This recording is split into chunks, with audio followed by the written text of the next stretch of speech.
സമയത്താണ് അത് ലഭിച്ചത്. അമേരിക്കയിലെ യുവജനങ്ങളെക്കുറിച്ചൊന്ന് വിവരിക്കാമോ? അമേരിക്കയിലെ യുവജനങ്ങളും ഇന്ത്യയിലെ അല്ലെങ്കിൽ നമ്മുടെ ഭാരതത്തിലെ യുവജനങ്ങളും തമ്മിലുള്ള ഒരു അന്തരം. അമേരിക്കയിലെ യുവജനങ്ങൾ വളരെ സിൻസിയറാണ്. അവർക്ക് മനസ്സിൽ തോന്നുന്ന കാര്യങ്ങൾ അവർ പുറത്ത് പറയും. എന്നാൽ ഇന്ത്യയിലെ യുവജനങ്ങളെ സംബന്ധിച്ചോളം പലപ്പോഴും അവർക്ക് മനസ്സിൽ തോന്നുന്ന കാര്യങ്ങൾ പുറത്തു പറയാൻ പല ഭീതി കൊണ്ടോ സാമൂഹ്യമായ തടസ്സങ്ങൾ കൊണ്ടോ അവർ പറയാറില്ല. അതാണ് ഒരു കാര്യം. തുറന്നു പറയാറില്ല. കാര്യങ്ങൾ തുറന്നു മാതാപിതാക്കന്മാരോടോ സമൂഹത്തിനോടോ തുറന്നു പറയാറില്ല. പിന്നീട് അമേരിക്കയിലെ കുട്ടികൾക്ക് ഏത് ജോലി ചെയ്യുവാനും ഹാർഡ് വർക്ക് ചെയ്യുവാനും അവർ സന്നദ്ധരാണ്. ഞാൻ ആദ്യം പറഞ്ഞ പോലെ 18 വയസ്സ് കഴിഞ്ഞാൽ പിന്നെ അവർക്ക് പേരൻസിൻ്റെ സപ്പോർട്ട് പലപ്പോഴും ഇല്ല. അതുകൊണ്ട് അവരെ ഏത് ജോലി ചെയ്തും മുമ്പോട്ട് സർവൈവ് ചെയ്യാൻ തയ്യാറാണ്. എന്നാൽ നമ്മുടെ കുട്ടികൾക്ക് പലപ്പോഴും അവസരങ്ങൾ ഉണ്ടെങ്കിലും അത് ചെയ്യുവാൻ അവർ തയ്യാറായി മുമ്പോട്ട് വരുന്നില്ല. ഇന്ന് കേരളത്തിലും ഇന്ത്യയുടെ പല സ്ഥലങ്ങളിലും അനേക തൊഴിലവസരങ്ങളുണ്ട്. പഠനത്തോടൊപ്പം തന്നെ ചില കാര്യങ്ങൾ ചെയ്യാൻ സാധിക്കും. എന്നാൽ പലപ്പോഴും അവരതിനു വേണ്ടി മുമ്പോട്ട് വരും. അവരുടെ അഭിമാന പ്രശ്നമാണോ അല്ലെങ്കിൽ എന്തെങ്കിലും ആണോ? എന്താ അവർക്കൊരു ഒരു സെൽഫ് കോൺഫിഡൻസ് ആ കാര്യത്തിൽ ഇല്ലെന്നാണ് എനിക്ക് തോന്നുന്നത്. കാരണം ഇത് സ്വന്തം കാലിൽ നിൽക്കാനുള്ളൊരു ഇതില്ല. അതന്നെയല്ല അതിനെപ്പറ്റി ഒരു ഭീതിയോ അല്ലെ പഠനം ഉഴപ്പോ എന്നുള്ള ചിന്താഗതിയോ ഒക്കെയാണ്. അതായിരിക്കും ഒരു കാരണം. രണ്ടാമത്തെ പ്രശ്നം ഈ അഭിമാന പ്രശ്നമുണ്ട്.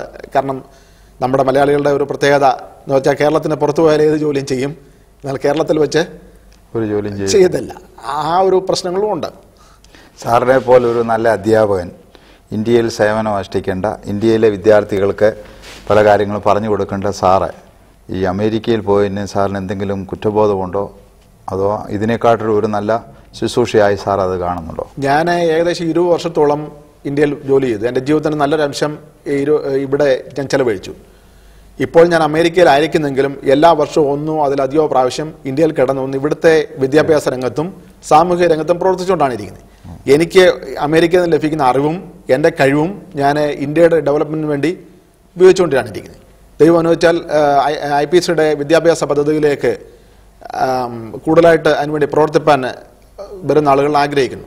എനിക്ക് അവിടെ നിന്ന് ലഭിക്കുന്ന ട്രെയിനിങ്ങും എൻ്റെ കഴിവുകളും ഞാൻ ഉൾപ്പെട്ട് നിൽക്കുന്ന പ്രസ്ഥാനമായ ഇന്ത്യ പെന്തക്കോസ്ത് ദൈവസഭയുടെ വളർച്ചയ്ക്ക് വേണ്ടി അവിടെ ഒരു വിദ്യാഭ്യാസ സ്ഥാപനം ഉണ്ടാകേണ്ടത് നമ്മുടെ അഭിമാനമാണ്.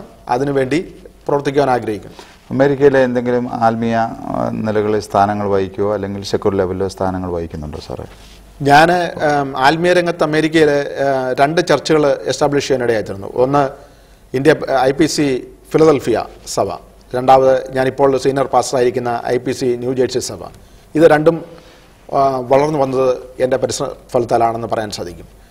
അതുകൂടാതെ അമേരിക്കയിലെ ഈസ്റ്റേൺ റീജിയൻ POIPയുടെ പ്രസിഡന്റായിട്ട് പ്രവർത്തിപ്പാനിടയായിട്ടുണ്ട്.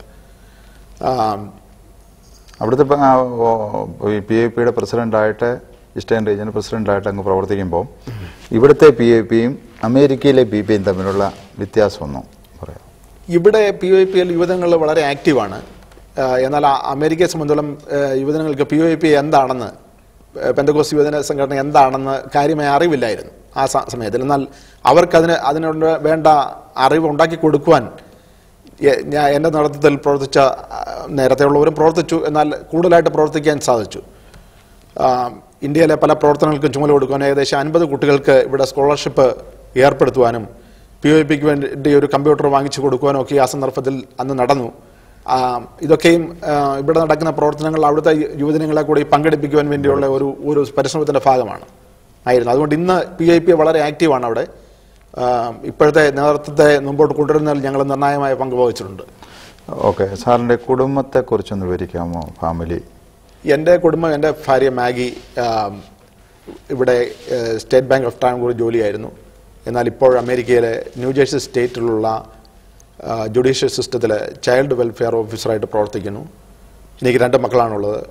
മകൻ്റെ പേര് റോബിൻ, അവൻ മെഡിസിൻ ഫൈനൽ ഇയർ സ്റ്റുഡൻ്റാണ്. മകൾ ബ്ലസ്സി ഡോക്ടർ ഓഫ് ഫാർമസി കോഴ്സിൻ്റെ 3ാം വർഷം പഠിക്കുന്നു. കുട്ടികളുടെ ആത്മീയ ജീവിതത്തെക്കുറിച്ച് സാറ് എന്താണ് സാറിൻ്റെ? ഞാൻ വളരെ തിരക്കേറിയ കാര്യങ്ങളൊക്കെ ആയിരുന്നു. അതുകൊണ്ട് എനിക്ക് അവരെ ഒരുപാട് ശ്രദ്ധിക്കാൻ സാധിച്ചില്ലെങ്കിലും എൻ്റെ വൈഫ് ആ കാര്യത്തിൽ കൂടുതൽ ശ്രദ്ധിച്ചിരുന്നു. ദൈവകൃപ കൊണ്ട് മാത്രം, ശ്രദ്ധിച്ചുകൊണ്ട് മാത്രമല്ല, ദൈവകൃപ കൊണ്ട് മാത്രം കുഞ്ഞുങ്ങൾ ആത്മീയമായിട്ട് നല്ല രീതിയിൽ മുമ്പോട്ട് പോകുന്നു. അവരെ ഉൾപ്പെട്ട് നിൽക്കുന്ന സഭകളിൽ, അത് നാട്ടിലായിരുന്നപ്പോഴും അമേരിക്കയിലായിരുന്നപ്പോഴും ഉൾപ്പെട്ട് നിൽക്കുന്ന സഭകളിൽ നല്ല രീതിയിൽ പ്രവർത്തിക്കുന്നു. എൻ്റെ മകന് ഗുഡ് ന്യൂസിൻ്റെ ആഭിമുഖ്യത്തിലുള്ള SLCക്ക് ഏറ്റവും കൂടുതൽ മാർക്ക് വാങ്ങിച്ച വിദ്യാർത്ഥിക്കുള്ള അതിൻ്റെ പ്രൈസ്, 1ാം പ്രൈസ് കിട്ടുവാൻ ഇടയായി തന്നിട്ടുണ്ട്. സാർ, ഈ മിഷനെ കുറിച്ച് സാറിൻ്റെ കാഴ്ചപ്പാട് എന്താണ്? മിഷനെ പറ്റി ഇന്ന് നാം പലപ്പോഴും കാണുന്നത്, നമ്മുടെ ആളുകൾ കൂടുതലും ഈ കേരളത്തിൽ വടക്കേന്ത്യയിൽ കടന്നു ചെന്നാൽ മലയാളികൾ മാത്രമുള്ള സ്ഥലങ്ങളിൽ പ്രവർത്തിക്കുന്നു ആയിട്ട് കാണാൻ സാധിക്കുന്നു. കഴിഞ്ഞ 50 വർഷമായിട്ട് നമ്മുടെ ആളുകൾ വടക്കേന്ത്യയിലായിട്ട് അയക്കുന്നുണ്ട്. എന്നാൽ അതിൻ്റെതായിട്ടുള്ള പ്രതിഫലനം കാണാൻ സാധിച്ചില്ല. യഥാർത്ഥത്തിൽ മിഷൻ്റെ ആവശ്യം എന്ന് വെച്ചാൽ സുവിശേഷം കേട്ടിട്ടില്ലാത്ത അനേക സ്ഥലങ്ങൾ ഇന്ത്യയിലുണ്ട്. ആ സ്ഥലങ്ങളിലേക്ക് ആളുകൾ കടന്നു ചെല്ലണം. ഉദാഹരണത്തിന്, ഞാൻ ത്രിപുരയിൽ പ്രവർത്തിക്കുന്നു. ത്രിപുരയിൽ ഇതുവരെയും ഒരു വ്യക്തി പോലും കടന്നു നിന്ന് മലയാളികളായിട്ടുള്ളവർ പ്രവർത്തിച്ചില്ല. ഞാൻ ചെല്ലുന്ന കാലത്ത് അതിനുശേഷം ചിലർ പ്രവർത്തിക്കുന്നു. എന്നാൽ അതുവരെയും മലയാളികളായിട്ടുള്ള ആരും, പ്രത്യേകിച്ച് സൗത്ത് ഇന്ത്യന്നോ അല്ലെ ആരും ചെന്ന് ഒരു പ്രവർത്തനം അവിടെ നടത്തിയിട്ടില്ല. അവിടുത്തുകാരായിട്ട് ചില പ്രവർത്തനങ്ങൾ ഉണ്ടായിരുന്നെങ്കിൽ മാത്രമേ ഉള്ളൂ. അതുപോലെ തന്നെ ഇപ്പം വേറെ സ്റ്റേറ്റുകൾ ഇന്ത്യയിലുണ്ട്. സിക്കിമിനെ പറ്റി ആരും പറഞ്ഞു കേട്ടിട്ടില്ല. ഇന്ത്യയിലെ ഒരു സ്റ്റേറ്റാണ് സിക്കിം. ആ സിക്കിമിലേക്ക് ആരും പോയിട്ടില്ല. അവിടെ പോകുന്ന കാര്യത്തെപ്പറ്റി ഞാൻ ആരും പറഞ്ഞു കേട്ടിട്ടില്ല. ഇങ്ങനെ സുവിശേഷം എത്തിയിട്ടില്ലാത്ത സ്റ്റേറ്റുകളുണ്ട്, പ്രദേശങ്ങളുണ്ട്. സ്റ്റേറ്റുകളിൽ തന്നെ പല സ്ഥലങ്ങളുണ്ട്. അവിടേക്ക് നാം പോയി പ്രവർത്തിക്കേണ്ടത്. നമ്മുടെ പണവും നമ്മുടെ ഊർജ്ജവും അതിനുവേണ്ടി ഉപയോഗിക്കണം. അല്ലാതെ സുവിശേഷം കേട്ടിട്ടുള്ളത് വീണ്ടും വീണ്ടും പറഞ്ഞുകൊണ്ടോ കൺവെൻഷൻ നടത്തിക്കൊണ്ടോ കാര്യമില്ല. സാറേ, സയൻസിലാണല്ലോ PhD ചെയ്തിരിക്കുന്നത്. അപ്പോൾ അമേരിക്കയിലെ അല്ലെങ്കിൽ മറ്റുള്ള രാജ്യങ്ങളിലെ സയൻസ് ഡെവലപ്മെൻറ്റും ഇന്ത്യയിലെ സയൻസിൻ്റെ ഡെവലപ്മെൻറ്റും തമ്മിലുള്ള വ്യത്യാസങ്ങൾ, അന്തരം, അല്ലെങ്കിൽ ഇന്ത്യയിൽ എങ്ങനെ നമ്മുടെ ഈ സയൻസിലുള്ള ടെക്നോളജി നമുക്ക് മുന്നോട്ട് കൊണ്ടുപോകാൻ കഴിയും, അതിനെക്കുറിച്ചൊന്ന് വിവരിക്കാം. മറ്റ് രാജ്യങ്ങൾ, പാശ്ചാത്യ രാജ്യങ്ങൾ, USA മുതലായ രാജ്യങ്ങളുമായിട്ട് കമ്പയർ ചെയ്യുമ്പോൾ ഇന്ത്യയുടെ ശാസ്ത്ര പുരോഗതി കുറവാണ്. എന്നാൽ ഈ അടുത്ത നാളുകളായിട്ട് വളരെയധികം ഡെവലപ്മെൻറ്റ് നടക്കുന്നുണ്ട്. എന്നാലും മറ്റ് രാജ്യങ്ങളിലെ, വികസിത രാജ്യങ്ങളിലെ ഡെവലപ്മെൻറ്റ് വെച്ച് നോക്കുമ്പോൾ വളരെ പരിമിതമാണ്. ഇവിടെ പല ഇൻഫർമേഷൻസും പല ടെക്നോളജികളും വിദേശ രാജ്യങ്ങളിൽ വന്നു കഴിഞ്ഞിട്ട് വർഷങ്ങൾ കഴിഞ്ഞിട്ടാണ് ഇവിടെ വരുന്നത്. അതിന് മാറ്റം വരാൻ സാധിക്കണമെന്നുണ്ടെങ്കിൽ നമ്മുടെ യുവാക്കന്മാർക്ക് അതിന് വേണ്ട ട്രെയിനിങ് കൊടുക്കേണ്ട ആവശ്യമാണ്. ട്രെയിനിങ് ആര് കൊടുക്കണം? ട്രെയിനിങ് കൊടുക്കാൻ ഇതുപോലെ വിദേശത്തുള്ള നമ്മുടെ ഇതിനെപ്പറ്റി മലയാളികളായിട്ടുള്ള അല്ലെ ഇന്ത്യക്കാരായിട്ടുള്ള അനേകർ ട്രെയിൻഡ് ആയിട്ടുള്ള പ്രൊഫഷണൽസ്, ഡോക്ടേഴ്സ്, എഞ്ചിനീയേഴ്സ്, ടീച്ചേഴ്സൊക്കെ വിദേശ രാജ്യങ്ങൾ, പ്രത്യേകിച്ച് അമേരിക്കയിലും ഒക്കെ ഉണ്ട്, ഇംഗ്ലണ്ടിലും ഒക്കെ ഉണ്ട്. അവരുടെ സേവനങ്ങൾ ഉൾപ്പെടുത്തി നാം അവരെ കൂടെ ഇൻവോൾവ് ചെയ്യിക്കുകയാണെങ്കിൽ തീർച്ചയായിട്ടും വളരെ നല്ല രീതിയിൽ കൊണ്ടുപോകാൻ സാധിക്കും. അതെങ്ങനെ കൊണ്ടുപോകാൻ? അതിന് നല്ലൊരു ഉദാഹരണമാണ് ഈ അമൃത ഹോസ്പിറ്റൽ പോലുള്ള സ്ഥാപനങ്ങൾ. വിദേശത്തു നിന്നുള്ള ഡോക്ടേഴ്സ് കടന്നു വന്ന് അവർ പ്രവർത്തിക്കുന്നു. അതുപോലെ നമ്മുടെ ഇടയിൽ വിദ്യാഭ്യാസ സ്ഥാപനങ്ങളും ആശുപത്രികളും ഒക്കെ ഉണ്ടാക്കിയിട്ട് വിദേശത്തുള്ളവരെ ഇൻവൈറ്റ് ചെയ്താൽ അവർ ഫ്രീ ആയിട്ട് വന്ന് ചില നാളുകൾ വോളണ്ടറി ആയിട്ട് വർക്ക് ചെയ്യാൻ തയ്യാറായിട്ടുള്ളവരുണ്ട്. അല്ലെങ്കിൽ അവർ കുറച്ച് ടൈമിലേക്ക് വർക്ക് ചെയ്യാൻ തയ്യാറായിട്ടുള്ളവരുണ്ട്. അവരുടെ സേവനങ്ങൾ ഉൾപ്പെടുത്തിയാൽ ആ ടെക്നോളജിയും അവരുടെ നോഹവും അവരുടെ അറിവും കഴിവും നമ്മുടെ സമൂഹത്തിൻ്റെ, അവരെന്ന് പറഞ്ഞാൽ നമ്മുടെ തന്നെ ആൾക്കാരാണ്, അവർ വിദേശത്ത് താമസിക്കുന്നേ ഉള്ളൂ. അത് നമ്മുടെ സമൂഹത്തിൻ്റെ വളർച്ചയ്ക്ക് വേണ്ടി ഉപയോഗിക്കാൻ സാധിക്കും. ഓക്കെ സാറേ, ഈ യുവജനങ്ങളെക്കുറിച്ച് ഒരു ക്വസ്റ്റ്യൻ കൂടി ചോദിച്ചോട്ടെ. യുവജനങ്ങൾ പലരും ഇപ്പോൾ ഈ മദ്യത്തിനും മയക്കുമരുന്നിനും ഒക്കെ അടിമയായി മുന്നോട്ട് പോയിക്കൊണ്ടിരിക്കുക.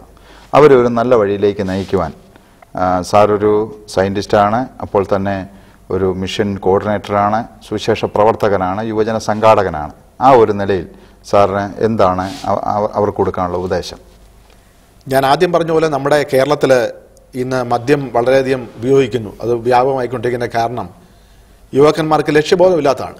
അവർക്ക് മുമ്പോട്ട് നോക്കുമ്പോൾ അവരെന്ത് ചെയ്യണം, അവർ പഠിച്ചു കഴിഞ്ഞാൽ അവർക്കൊരു ജോലി കിട്ടുമോ, അവരുടെ ഭാവി എന്താണ് എന്ന് അവർക്ക് വ്യക്തതയില്ലാത്തതിൻ്റെ ഫലമായിട്ടാണ് പലപ്പോഴും അവർ ഇങ്ങനെയുള്ള കാര്യങ്ങളിലേക്ക് തിരിഞ്ഞു. നിരാശയാണോ? നിരാശയിലാണ് കൂടുതലും. നിരാശയും ജീവിതത്തെപ്പറ്റി വേണ്ട ഒരു ലക്ഷ്യവും ഇല്ല, അതിൻ്റെ ഫലമായിട്ടാണ് അങ്ങനെ പോകുന്നത്.